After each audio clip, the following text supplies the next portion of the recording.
ne ku mulundi guno tugguse wano ku Uganda at large nga bulijjo ne mwana muwalaani Ayonesita naye Mukama Katonda nange Uganda at large yoba nange njakweruma kati neyite ntya Uganda at large yeah alright leero olina mawulire ki kakati omuntu omu afudde saidi z'erira nga n'abalala 2 bali bubi era bali mu ddwaliro eddene oba ery'erira Lira hospital, referral hospital. Nga kigambibwa nti balidde obutwa. Food poisoning. Era nga story eriwe egamba nti waliwo omutuuze omu yagenze n'akola ki. Bino ebyo babiyita kuwakisa. Okuwakisa? Kuwakisa ki? N'agenda n'afuna embaata ya mulirwano. Erinyire eyiye. Babikolanga mu kyalo. Genda otete ku mpanga, mutwe ku mpanga. Kakati ndowooza eyo. Embaata empanga ne bagiwaayo. Ne bagiwaayo banneiba, bagyeyazise ku banneiba. Egende erinyire eyaabwe. Nti mu kugizaayo embaata efa. Nga bagizizaayo ewaabwe gye bagijje. Nga bagimaliriza bagizizaayo. Kireka bagitule ku mulimu gw'amaanyi. Ndowooza bwefa kobo ndowooza bagirye. Manyi waliyo abantu abatalina ogwo omutima gwakola ki? Bakusuula kifudde. Kati kobo katugirye. Mu kugirya bagijjeemu ebyenda. Ebyenda babisudde mu kasasiro. Story bweri. Babisudde mu kasasiro. Enkoko oba zabadde mu kisibo oba zabadde zifulumyemu enkoko nga bagamba enkoko 27 zaalidde okuva mu kasasiro oyo. Zaalidde ebyenda bya mbaata, zaalidde kimmere.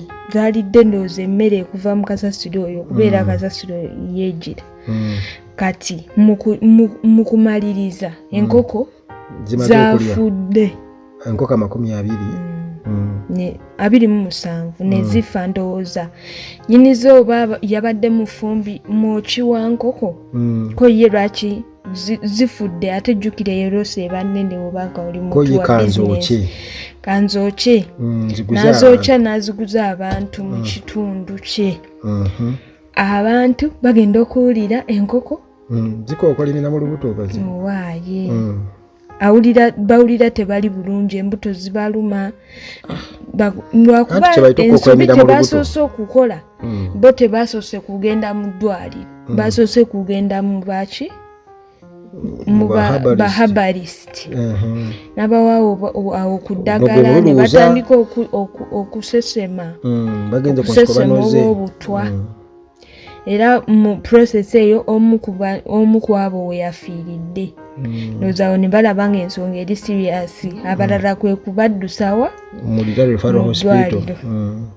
Embeera munnange ya nnaku bannange kuba kati beebuuza kuba obutumba bwavudde eri ekineewuunyisa sisuubira enkoko zasobola okulya ebyenda byegundi enkoko zirya ennyama oba babisudde mu kasasiro nga kasasiro abawankoko jjukira waliwo kasasiro omuntu asobola ne kasasiro we ng'amwawula bino biveera no mmere jjukira enkoko ziri emmere. Anyway kibi nnyo naye embeera kati ng'eyo tetusobola kumanya kituufu kikyabaddewo naye nga ekikonfamingiddwa nti bwabadde butwa era nga bwavudde ku nkoko ze baalidde ezaayokeddwa nga zaafudde ekiteeberezebwa kubeera obutwa. Nze ngamba oba enkoko bw'eba efudde oba ekisolo ng'ekyo ngamba oba olumu twerekereze abantu baali badde tebakirya kubanga jjukira nti era ennyama abasawo balina okuba nga bagyekebeze kati ennyama ng'ey'ente ebyo bisolo nabyo birwaza ebyo ebifudde kati enkoko efudde oba eyinza okuba efudde bulwadde n'otamanya jjukira enkoko zirya bingi.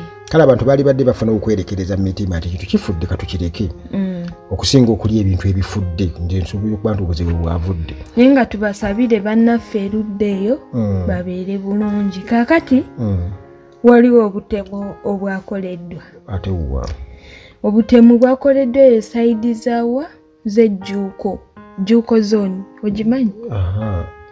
Jjuuko zooni eri ludda eri awo mu Makindye division.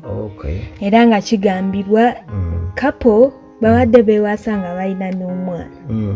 Omwami n'omukyala. Omukyala abadde awo mu myaka nga 19, omwami yali awo mu 20-25. Kyoba baali bafunamu obutakkaanya k'omukyala kakole kikagende abeereko ewa anti we kalyetegulemu. Era abadde abeera wa anti we ng'amuyambako awo mu restaurant ye. Omusajja n'atandika okukubira anti w'omukyala essimu ng'amutiisatiisa nga mugamba ajja kukola ki? Ajja kubalumba. Kakati babadde bali awo nga asonze. Oba yaze n'ejjambiya ye nga yeetegese n'ajjako omukyala w'omutwe.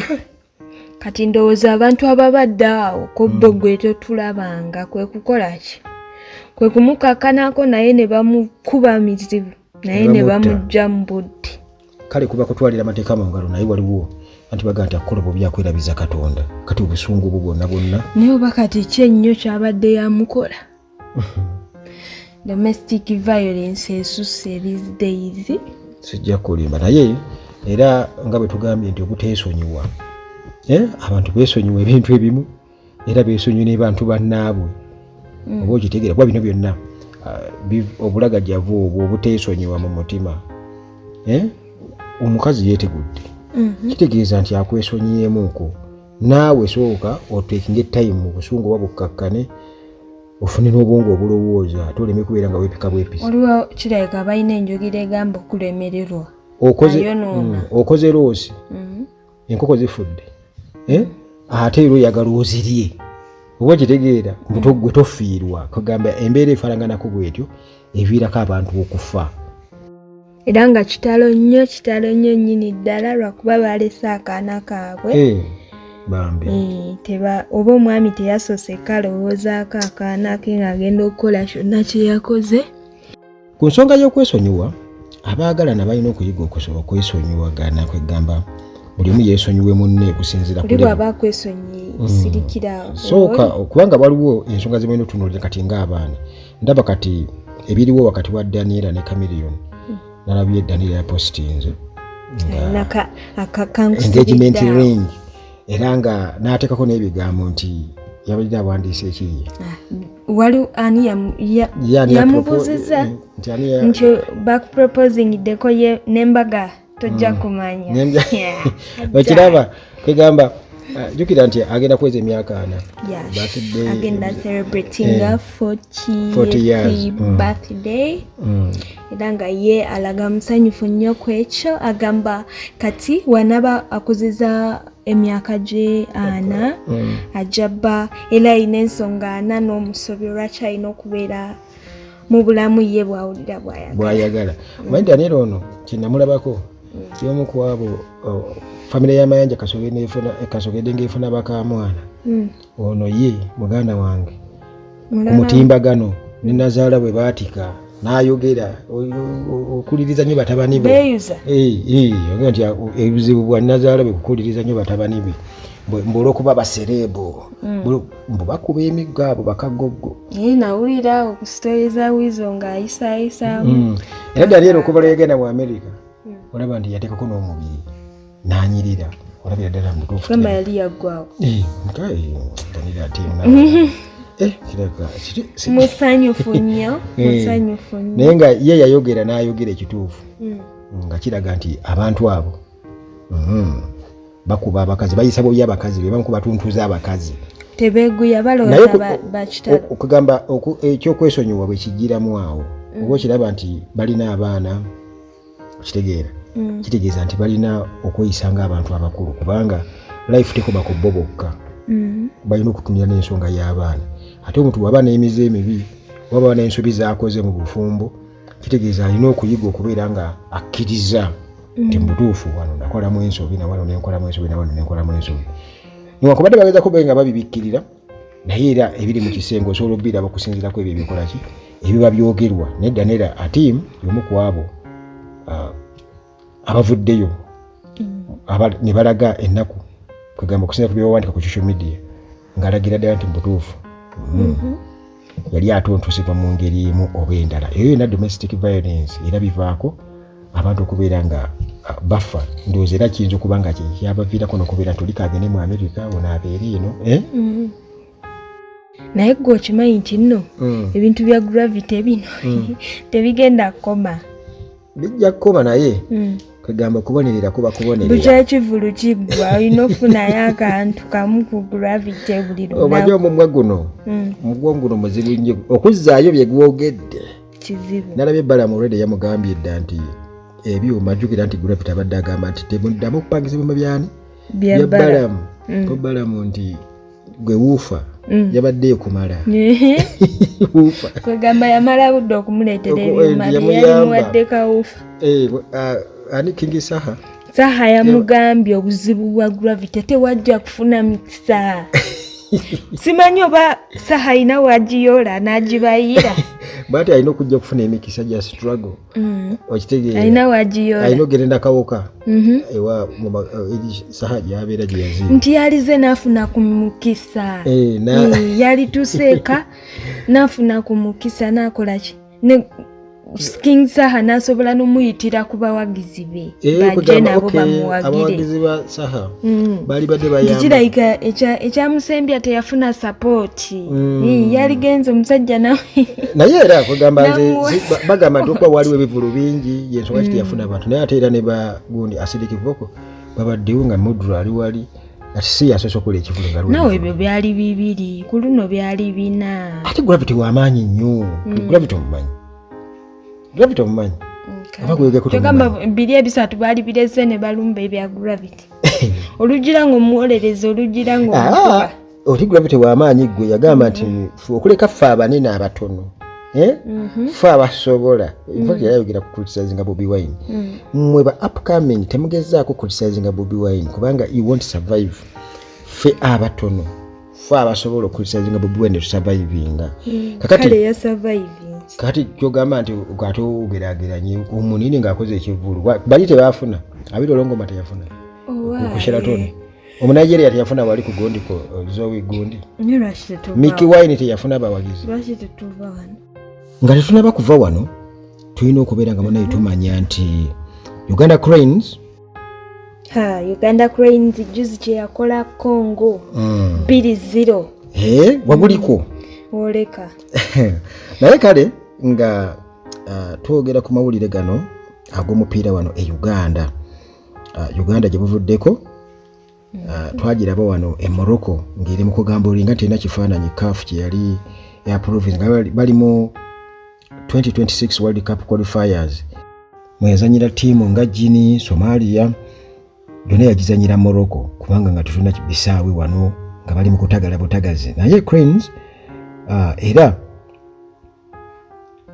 bwetyo nebeera nga mu kiseera ekyo tekyagibeerera kyangu nnyo kubanga yalina okukola trips e Kenya, Egypt, Tanzania ng'erina okubanga esambirayo emipiira olw'okubanga tebalina bisaawe bitukaganyina mutindo gwa CAF naye oluvannyuma emyezi nga 6 nga bamaze okubeera nga baba mu foreign adventures ezo era nga CAF emaze okubeera nga approving ekisaawe eky'ennamboole wano waffe omundi okusokera ddala mu myaka 5 lwe basemba okubeera nga bahostinga Botswana ne Algeria mu kisaawe kyekimu mu World Cup qualifiers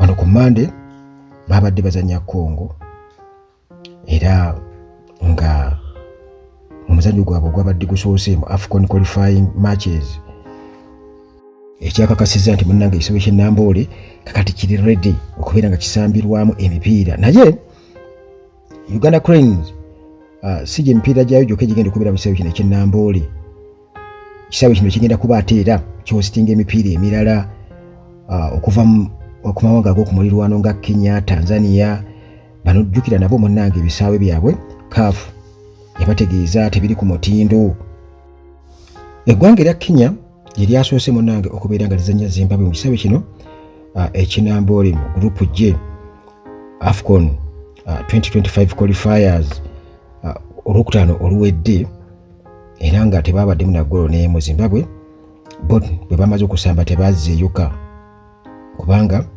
babadde balina okubeera nga ate balindirira okubeera nga bazanya Cameroon yakubye Namibia goal 1-0. Kale bwe batyo basaze okubeera nga basigala wano e Kampala olw'ensonga zaabwe zebimanyidde obulungi, naye ate emizannyo egiddako tebagenda kukizanyira wano, bagenda kuba bakizanyira South Africa. Abazanya Namibia ne Kenya bagenda kuzanyira South Africa. Kenya yo munnange ekyali nnyo ennamboole wano, era nga emizannyo gyabwe gye bali bazanyira eka ewaabwe kubajjukira ekisaawe yabwe tebiri ku mutindo, nga bazanya ne Cameroon ne Namibia mu October ne November. Gyonna munnange giyinza okubeera ennamboole okuleka mpozi nga waliwo enkyukakyuka gye batuuseeko ewaabwe eyo. Zimbabwe ne Cameroon ku lunaku olwokubiri ennamboole tebakubuzeeyo, era nno wano tusuubira okubeera nga twerolera ku goalkeeper wa Manchester United Andre Onana, era nga bannayuganda bwe yatuuse wali ku kisaawe Entebbe muganda wange, enduulu neeraya naddala eri abawagizi ba Manchester United balabye ku musajja waabwe olunaku lwabadde lwa Sunday, ttiimu ya Cameroon nga etonye ku kisaawe Entebbe, era ne staff yonna muganda wange bonna ne babivaako ebyokukola nga baagala selfie ne Onana. Era bannayuganda baweererako ddala nga bawagizi ba Manchester United bamaze dde okubeera nga beegulira tickets okubeera nga bayingira ekisaawe ky'ennamboole okuwagira omusajja waabwe oba beerabire ku musajja waabwe goalkeeper ow'erinnya Onana. Kati munnange okubeera nga tubeera ne ttiimu bbiri ezizze okubeera nga zizanyira mu kisaawe ky'ennamboole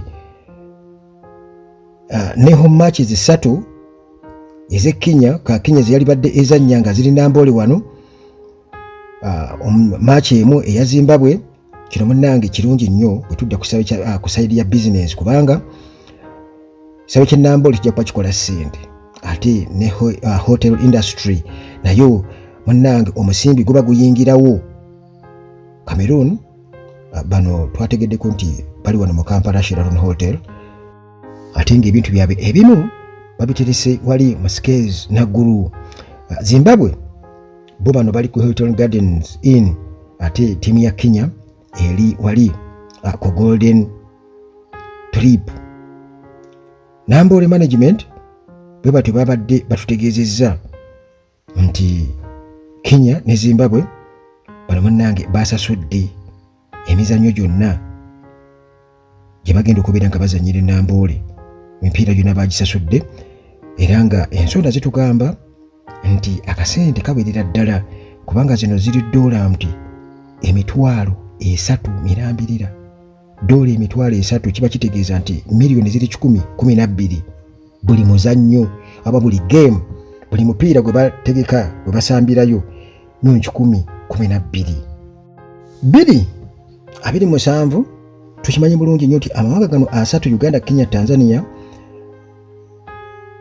omukago gwe bakola ogwa pamoja bwe batyo baweebwa omukisa okubeera nti bategeka AFCON, African Cup of Nations 2027 Uganda, Kenya, Tanzania, naye nga ebisaawe 6 bye byetaagisa okubeera nga bategeka emipiira gino 2027 AFCON.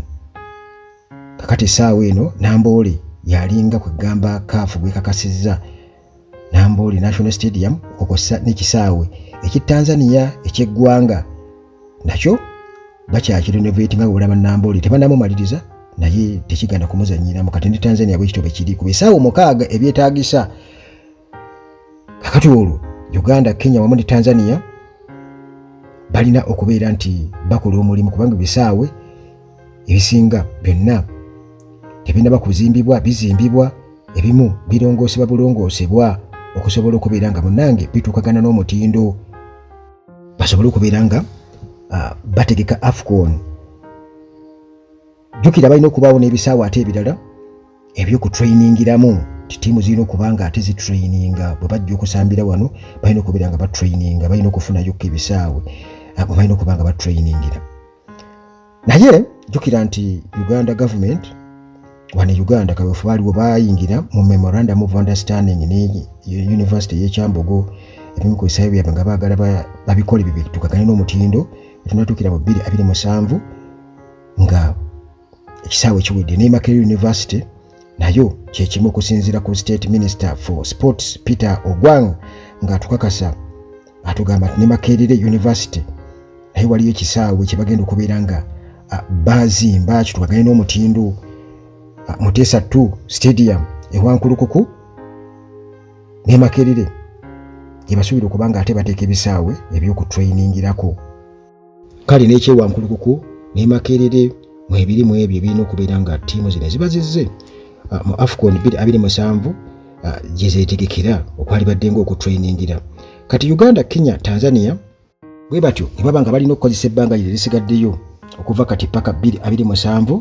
okubeera nga batindiga eggenda eryo eryokubeera nti nno bateekayo ebisaawe ebituukaganye n'omutindo okusobola okubeera nga bategeka African Nations Championship. Togende Nambo likulaba ku Onana wa Manchester United. Ndio Arsenal. Oli wa Arsenal? Arsenal ekole eri etya kati mu gundi mu Premier League. Okuba sina muzanyi gw'emmanyi. Mu Arsenal. Okay, kale katusiibulire wano kubanga bizibu nnyo. Olina enjogera kugamba waliwo omuntu omu yagamba. Nene katubireke katusiibulire wano. Tunadda tukyongereko kuba kyennaku